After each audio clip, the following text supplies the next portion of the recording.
बेलपत्र जब हम शिव जी को चढ़ाते हैं तो शंकर भगवान को चढ़ाते समय इस बेलपत्र की जो डंडी होती है, जब हम भगवान देवाधिदेव महादेव को समर्पित करते हैं तो डंडी का भाग आपकी विपरीत दिशा में होता है।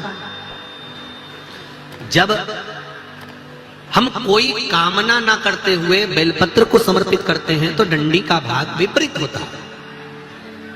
पर जब हमारी कोई कामना होती है, हम कुछ भगवान से अगर लेना चाहते हैं, मांगना चाहते हैं, भगवान से हम कुछ कहना चाहते हैं, तो ये बेलपत्री की डंडी का मुख अशोक सुंदरी की ओर हो जाता है। कहां कर देते हैं फिर डंडी को? जम के बोलो जरा। मतलब ये शिवलिंग से जहां जल बह रहा है, फिर जब हम शंकर के शिवलिंग पर बेलपत्र चढ़ाते हैं तो डंडी का मुख अशोक सुंदरी की ओर कर देते हैं।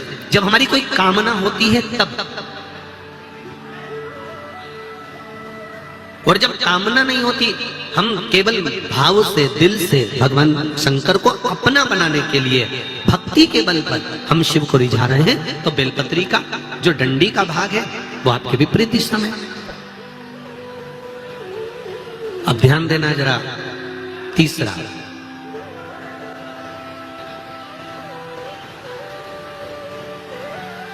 शंकर भगवान को जो बेलपत्र चढ़ती है वो उल्टी चढ़ती है। सब लोग ऐसे ही चढ़ाते हो ना? अरे बोलो तो जम के।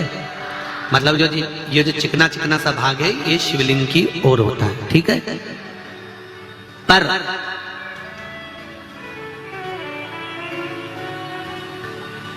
जब नंदी को बेलपत्र चढ़ती है,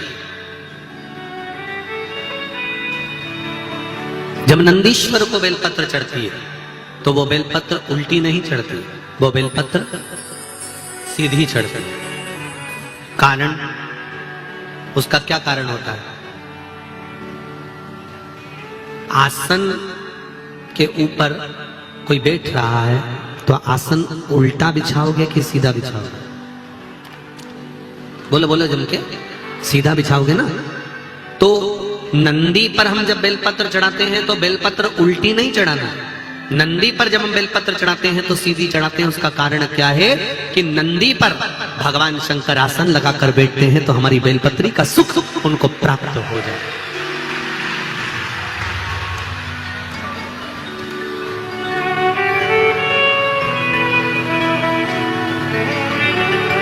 हमारी बेलपत्री का सुख भगवान शंकर जब उस पर विराजमान हो, आसन लगाए, उस पर बैठे, तो उसका फल हमको प्राप्त, उसका फल हमको मिले।